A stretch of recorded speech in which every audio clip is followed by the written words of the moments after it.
बाप और बेटे और रूहुल कुदस के नाम में आमीन। हमारे लिए आज की तिलावत मुक़द्दस यूहन्ना का तीसरा ख़त, उसकी 5वीं आयत से लेकर 8वीं आयत तक।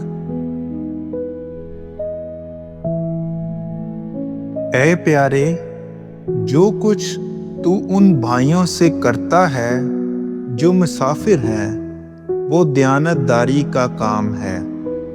उन्होंने कलीसिया के आगे तेरी मोहब्बत पर गवाही दी। तू अच्छा करेगा अगर तू उन्हें उसी तरह रवाना करेगा जिस तरह खुदा को पसंदीदा है।